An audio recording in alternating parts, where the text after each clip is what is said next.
Hello, this is Noah Garland, and this is Lesson Plan 2, the video for special education music. I was told to design a music lesson that had a movement activity, a listening lesson, a singing portion, and a playing the Orff instrument portion with printed parts. And the disabilities that I was tasked to make lessons accommodations for was autism spectrum disorder, attention deficit hyperactivity disorder, or ADHD, dyslexia, and Apraxia. I believe I pronounced that right. So let's start with the movement activity. When it comes to ASD, I don't believe any accommodations are needed. However, make sure that they have the appropriate amount of time and space to stim as much as they want, as well as allow them to do the tiptoe walking if they wish. If they have a plan in their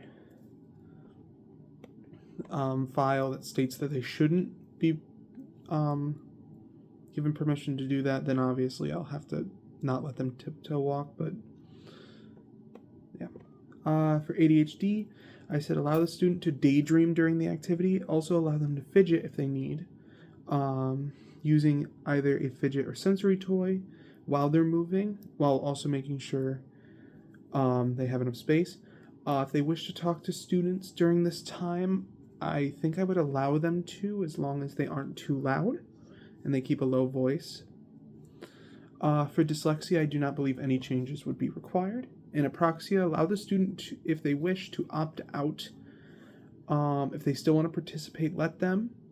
But when it comes to the movement activity, if it's one of those videos where they get to move to the video, let them move how they want or how they physically can. Do not try and force them to move in ways that they will not be able to. For the listening lesson for ASD, I stated allow the students to use a sensory toy or other item while listening. If they start to get overwhelmed, depending on what they're listening to, allow them to take a break. In the break corner, if I have a class, I plan on having a break corner that has a couple things, and it should have some dampeners so they can sit there and rest for a moment. Or if it's still too much, allow them to leave to a safe room, such as a counseling office or the main office, somewhere where they can rest and be able to sit down. For ADHD, allow the student to still use the fidget toy or sensory toy to focus better on listening. If they start to daydream, that's okay too.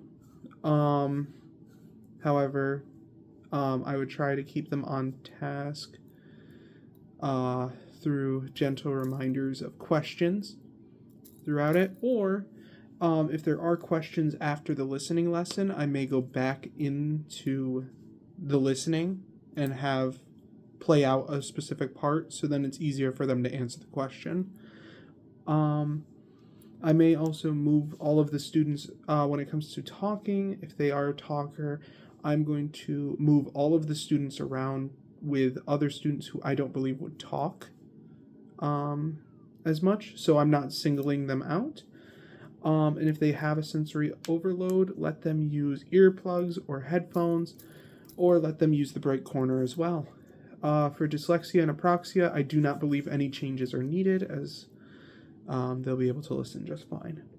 For the singing portion for ASD, I will not be forcing the child to sing. Actually, just saying it out loud for all of them, I will not force the child to sing. If they are having an issue with the idea of singing and getting stressed out, they can use a sensory item to kind of get their mind off of it, or if they just outright cannot sing, I will let them go to the break corner. They may also leave the room if they become too overwhelmed to the point where they are having emotional outbursts. For ADHD, again, do not force the child to sing. I might have them sing, rather than singing what everyone else is singing, I may have the student pick something that everyone can sing. So if they're hyperfixated on, let's say, Sonic the Hedgehog, I may have them, I may search up a Sonic the Hedgehog thing for people to sing to. Again, also not forcing the child to sing. If they also have a sensory overload, they may also use the little break room or leave the room if needed. Of course, going to a safe space. For dyslexia, if it requires reading, like a lyric sheet or lyrics off the smartboard, I will give them access to headphones or have the music do it, so they can, or I'll have them listen to the music first, so they'll have a chance to listen, and then I will allow the students to sing afterwards, which will give the student with dyslexia a chance to hear it, and with that have a better time than reading lyrics off the page. For Apraxia, I don't believe any changes are needed. If they do seem to have problems singing, like they can't get their vocal cords to move, they do not have to sing. Again, none of the children would be forced to sing. And finally, playing an ORF instrument with printed parts. For ASD, I don't believe any changes would be needed to the printing. However, I would discuss when it comes to it how to be gentle with the instrument, and if they feel overwhelmed by the activity, they can go into the break room. I do not believe they would need to leave the room for this, but with everybody playing, they might need to, so they could also go to a safe space that they have been given permission to go to. For ADHD, I may make the music more colorful to grab the child's attention, and have each of the colors correspond to a sticker that I would put on the instrument. So what would happen is, if it's a mallet instrument, each of the colors would be on the keys they need to play. These should be easy to remove stickers, I hope. And yeah, it would allow the kid to know exactly what to hit, because he can go blue and then hit C or something like that. For dyslexia, I would also have the music be colorful. However, I would probably not have any writing on it. And if needed, I would also make the notes bigger so they would have an easier time of seeing them and not having them spread around the page.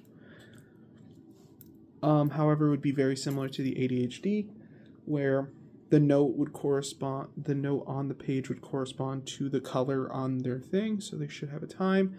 Or with other ORF instruments like the bells, they might do that. The boom whackers are also a good one, stuff like that. And finally, Apraxia. The student will still be given an instrument if they wish to participate. I will not force them to participate if they don't believe they'll be able to perform the functions and they think that they won't have a good time with it.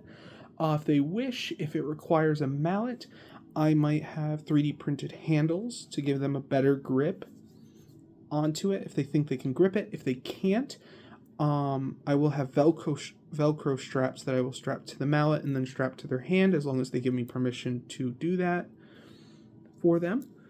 And also remembering that the student may make mistakes or involuntary movements that may cause noise. So if I hear a few misplaced notes, that's totally fine. If they don't believe that they could use a mallet instrument, offer boom whackers. With the same thing, I can get a Velcro strap around it and put it on their hand so they can hit it to the ground. Or if they're able to move like a finger specifically and only have it push, I might offer bells or another ORF instrument that may require one finger. And yeah, I hope that is good. Yeah, let's make music together. Thank you and have a good night.